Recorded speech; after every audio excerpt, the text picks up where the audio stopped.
Hello everyone, जय हिंद। आज है 2 मार्च और आज के इस वीडियो में हम 2 मार्च से बनने वाले करंट अफेयर के सभी इंपॉर्टेंट क्वेश्चंस को डिस्कस करेंगे। कल 1 मार्च था जहां हम लोगों ने पढ़ा था कि प्राइम मिनिस्टर नरेंद्र मोदी ने अभी हाल ही में एक ग्रीनफील्ड एयरपोर्ट है शिवमोगा, इसका उद्घाटन किया है कर्नाटक में। राष्ट्रपति द्रौपदी मुर्मू ने 14th क्रम के राष्ट्रीय संस्कृति महोत्सव का उद्घाटन राजस्थान के बीकानेर में किया है। पूर्वोत्तर का पहला कंप्रेस्ड बायोगैस प्लांट असम में बनाया जा रहा है। फ्रेडरिक आंद्रे, ये डेनमार्क के क्राउन प्रिंस है जो कि 4 दिन के भारत के दौरे पर थे। अभी हाल ही में बायो एशिया शिखर सम्मेलन के 20वें संस्करण की मेजबानी हैदराबाद ने की है। केंद्र सरकार ने पहली बार संत सेवालाल महाराज की जयंती मनाई जो कि बंजारा समुदाय के आध्यात्मिक नेता थे। फीफा के द्वारा men's footballer of the year का अवार्ड जीता है अर्जेंटीना के लियोनेल मेसी ने। भारत अभी हाल ही में डेजर्ट फ्लैग 8th में पार्टिसिपेट कर रहा है यूएई में। राष्ट्रीय विज्ञान दिवस ये सीवी रमन की स्मृति में 28 फरवरी को मनाया जाता है।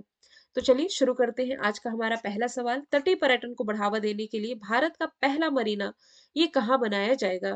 तो भारत का पहला मरीना ये कर्नाटक में बनने जा रहा है। ये मरीना क्या होता है? तो देखिए, समुद्री पर्यटन से संबंधित विशेषताओं के रूप में इसे जाना जाता है।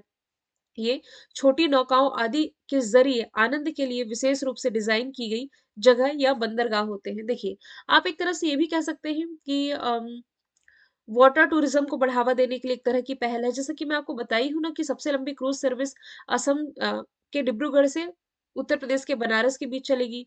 फिर एक और लग्जरी क्रूज सर्विस जो हम लोगों ने श्रीनगर से रिलेट करके पढ़ी थी, है ना? तो एक तरह का मरीना, छोटी नाव और इनके आनंद के लिए विशेष रूप से डिजाइन या एक तरह का बंदरगाह होते हैं। और यही मरीना अब बनने जा रहा है कर्नाटक में। भारत में अपनी तरह का पहला मरीना होगा जो कि उडुपी जिले में बनेगा। इसकी पुष्टि मुख्यमंत्री बसवराज बोम्मई ने की है। कर्नाटक की राजधानी बैंगलोर, मुख्यमंत्री का नाम यही है बीएस बोम्मई, राज्यपाल थावर चंद गहलोत हो जाएंगे। अब कर्नाटक के फैक्ट कल भी हम लोगों ने डिस्कस किए थे। एक तो यही आप रिलेट कर सकते हो, शिवमोगा एयरपोर्ट एक ग्रीन फील्ड एयरपोर्ट है जिसका उद्घाटन प्राइम मिनिस्टर नरेंद्र मोदी जी के द्वारा किया गया। इसके अलावा भारत में हेलीकॉप्टर के लिए जो पहला कारखाना है, manufacturing unit, helicopter manufacturing unit, ये भी कर्नाटक में ही स्थापित हुई है। ठीक है। इसके अलावा अंशी कुद्रेमुख नागरहोल बन्नरघट्टा यहाँ के इंपॉर्टेंट नेशनल पार्क हो जाएंगे। अब यदि हम अदर ऑप्शन की बात करें तो उत्तर प्रदेश में भारत की पहली पॉड टैक्सी की शुरुआत होने जा रही है।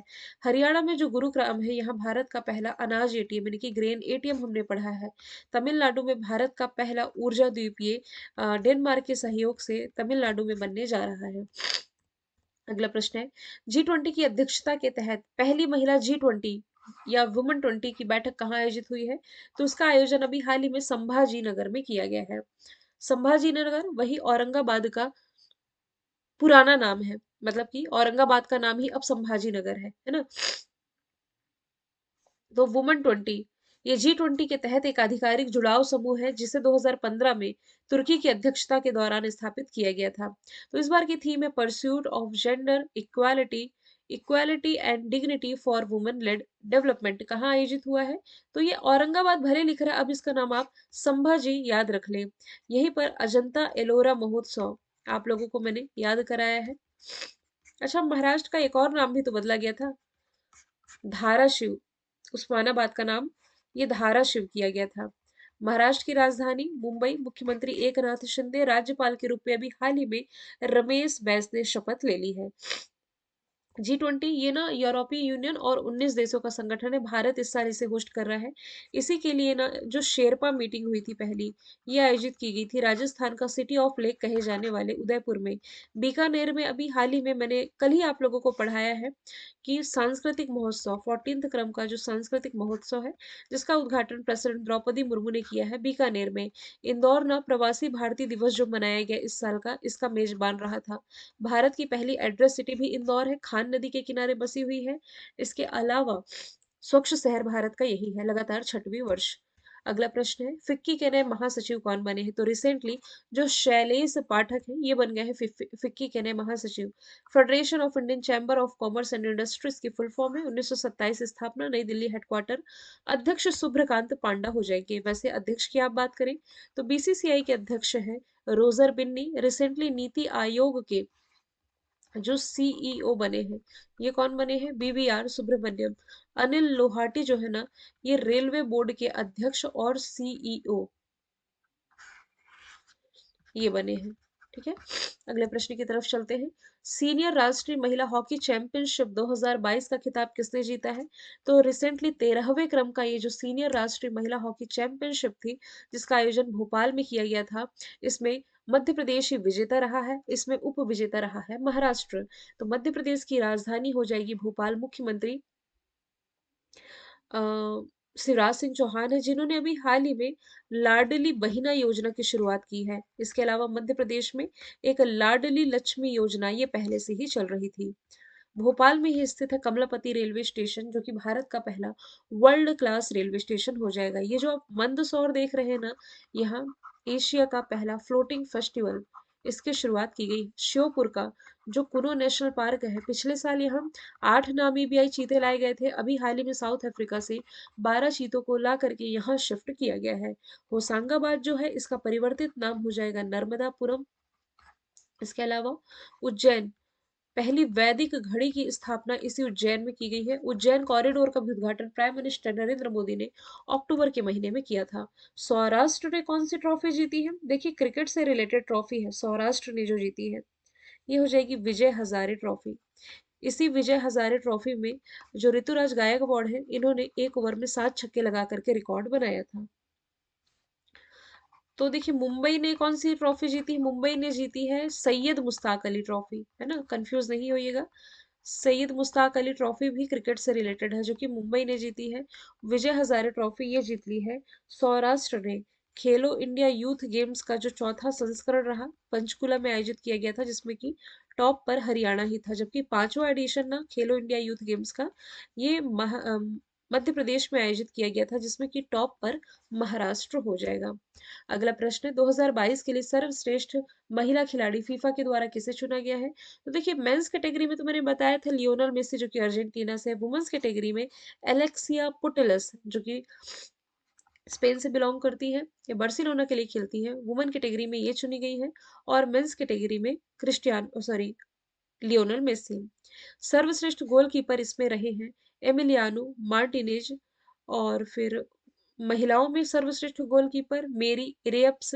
फेयर प्ले अवार्ड लूका लोशिविली ने जीता है। कोच में अर्जेंटीना के कोच ने मेंस कैटेगरी में, और इंग्लैंड के कोच ने वुमेन्स कैटेगरी में। लेकिन मैं फिर से कहूंगी, फीफा के जो अवार्ड की लिस्ट है, इसमें केवल आप लोगों को मेंस कैटेगरी याद रखना है और वुमेन्स कैटेगरी। मेंस कैटेगरी में लियोनल मेसी, वुमेन्स कैटेगरी में Alexia Putellas. FIFA federation international the football association 1904 इसका फॉर्मेशन ईयर है। ज्यूरिख स्विट्जरलैंड हेडक्वार्टर है। ज्ञानी इन्फेनिटो अध्यक्ष है। फीफा रैंकिंग जो अपडेट की गई है ना, इसमें टॉप पर कौन है? देखिए, भले ही अर्जेंटीना विजेता रहा हो, लेकिन टॉप पर इसमें ब्राजील है। सिमोन बाइल्स यूएसए की प्रसिद्ध जिम्नास्ट है। टाइम मैगजीन के द्वारा पर्सन ऑफ द ईयर 2021-22 ये चुनी गई थी। एशले बार्टी ये ऑस्ट्रेलिया से बिलोंग करती है, हालांकि अब तो संन्यास ले चुकी है। ऑस्ट्रेलिया का जो प्रतिष्ठित खेल का अवार्ड है ना, डॉन अवार्ड, ये 2 बार जीत चुकी है। फुटबॉल से ही रिलेट कर सकते हैं आप मनीषा कल्याण को। ऑल इंडिया फुटबॉल फेडरेशन के द्वारा women's footballer of the year 2022 इन्हें चुना गया था। जबकि पुरुषों में किसे चुना गया था? भारत की तरफ से सुनील छेत्री। अगला प्रश्न है, हाल ही में जो कोल्ड ड्रिंक ब्रांड है पेप्सी, इसके नए ब्रांड एम्बेसडर कौन बने हैं? तो रणवीर सिंह ये बन गए हैं पेप्सी के ब्रांड एम्बेसडर। पेप्सिको की स्थापना 1965 हुई। हेडक्वार्टर न्यूयॉर्क में, इसके सीईओ रेमन लागुआ है। न्यूयॉर्क ना ये हडसन नदी के किनारे बसा हुआ है, और यही यूनाइटेड नेशन का हेडक्वार्टर है। आपको मालूम होना चाहिए कि अब यहाँ इस बार से यानी कि 2023 से दिवाली में छुट्टी भी हुआ करेगी। यूनाइटेड नेशंस के हेडक्वार्टर में ही ना महात्मा गांधी जी की प्रतिमा का अनावरण यानी कि उद्घाटन अभी मिड दिसंबर में विदेश मंत्री एस जयशंकर ने किया था। दीपिका पादुकोण ये लेवाइस की ब्रांड एम्बेसडर है। इसके अलावा अभी जो फीफा मेंस वर्ल्ड कप खेला गया ना कतर में, इसकी ट्रॉफी भी इन्होंने की अनावरण उद्घाटन इन्होंने ही किया था। आयुष्मान खुराना ये यूनिसेफ इंडिया के ब्रांड एम्बेसडर बनाए गए हैं। और सोनाक्षी सिन्हा ये पेटा के द्वारा पर्सन ऑफ द ईयर 2022 चुनी गई। अगला प्रश्न है, हाल ही में एएसआई यानी कि आर्कियोलॉजी सर्वे ऑफ इंडिया, भारतीय पुरातात्विक सर्वेक्षण आप इसे कह सकते हैं, इसने किस राज्य में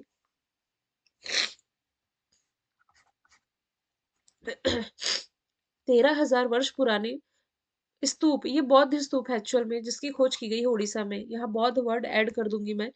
तो एएसआई के द्वारा उड़ीसा के जाजपुर जिले में 1300 वर्ष पुराना बौद्ध स्तूप खोजा गया है। तो ये वह स्थान है जहां से पुरी में 12वीं शताब्दी के श्री जगन्नाथ मंदिर के सौंदर्यीकरण परियोजना के लिए खोंडा लाइट पत्थरों की आपूर्ति की गई थी, है ना। ये जो स्तूप है 4.5 मीटर ऊंचा हो सकता है, और ऐसा माना जा रहा है कि ये 7वीं या 8वीं शताब्दी का हो सकता है। ओडिशा की राजधानी भुवनेश्वर, मुख्यमंत्री नवीन पटनायक, राज्यपाल गणेशी लाल हो जाएंगे। भुवनेश्वर में ही स्थित है कलिंगा स्टेडियम, जबकि राउरकेला में आप लोगों को याद रख लेना है बिरसा मुंडा स्टेडियम है। जो बिरसा मुंडा स्टेडियम है, ये भारत का सबसे बड़ा हॉकी स्टेडियम है, जिसकी बैठक क्षमता हो जाएगी 20,000 दर्शकों की। और इसी ओडिशा ने FIH men's hockey world cup host किया था, जिसमें कि विजेता कौन था? भारत तो बाहर हो गया था, विजेता इसका जर्मनी रहा था। ठीक है। जम्मू कश्मीर में कोई खोज की गई तो देखिए पहली बार लिथियम के भंडार, क्योंकि क्वेश्चन ही खोजे जाने से रिलेटेड है, तो वैसे ही हम ऑप्शन को रिलेट करेंगे। लिथियम के भंडार जम्मू कश्मीर में पाए गए। राखी गढ़ी के पास आप कह सकते हैं हरियाणा में ना, लगभग 5,000 साल पुराने सोने से आभूषण बनाने की फैक्ट्री की खोज की गई थी। और बिहार में जो जमुई वाला क्षेत्र है, यहाँ विशाल सोने के भंडार पाए गए थे। ठीक है। दिल्ली में आयोजित जो 8वां रायसीना डायलॉग है, इसमें मुख्य अतिथि कौन होंगे? जियोर्जिया मेलोनी, जो कि इटली की प्राइम मिनिस्टर है, ये 8वें रायसीना डायलॉग में मुख्य अतिथि और मुख्य वक्ता के रूप में शामिल होने जा रही हैं। भारत इटली ने नवंबर 2020 में जो शिखर सम्मेलन किया था, इसके प्रमुख परिणामों की प्रगति पर इसमें आगे का रोड मैप तैयार किया जाएगा। ठीक है। तो इटली के प्राइम मिनिस्टर की आखिरी जो भारत दौरा था, ये 2018 में हुआ था। तो अभी जो रायसीना डायलॉग होना है दिल्ली में, इसमें वाणिज्य उद्योग मंत्री पीयूष गोयल और एंटोनियो ताजन इसकी अध्यक्षता करने जा रहे हैं। और भारत इटली इस वर्ष अपने राजनयिक संबंध के 75 वर्ष मना रहे हैं। ये भी 4 मार्च तक चलना है, जिसकी थीम होगी provocation, uncertainty, turbulence, lighthouse in the Tempest.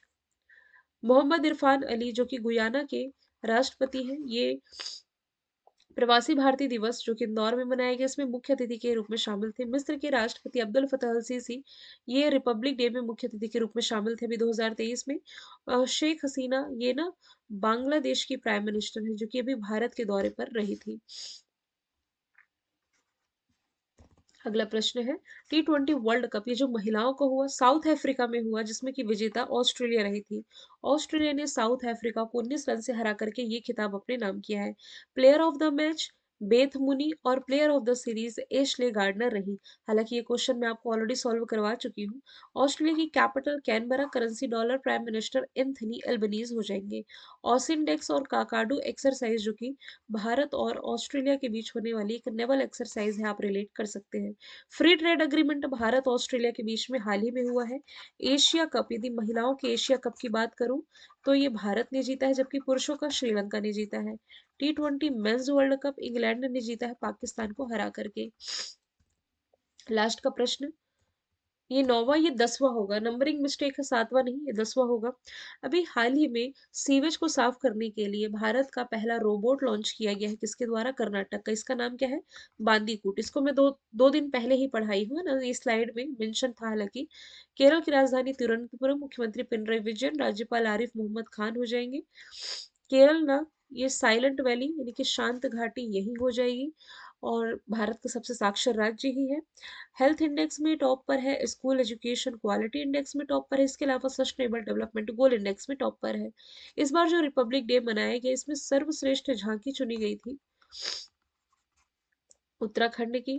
New education policy लागू करने वाला पहला राज्य कर्नाटक, और भारत का पहला ऊर्जा द्वीप ये डेनमार्क के सहयोग से तमिलनाडु में बनने जा रहा है, मैंने आप लोगों को बताया है। मैंने कल आप लोगों से पूछा था औरंगाबाद और उस्मानाबाद का नाम बदला गया है, किसके द्वारा? महाराष्ट्र के द्वारा। आज का सवाल है मालाबार बहुपक्षीय नौसैन्य अभ्यास है 2023 यानी कि इस साल का कौन होस्ट करने जा रहा है? आंसर कमेंट बॉक्स में बताइएगा और टेलीग्राम में जाकर के आप Kalyani ma'am official channel join कर लें ताकि आपको डेली की क्विज और पीडीएफ मिल सके।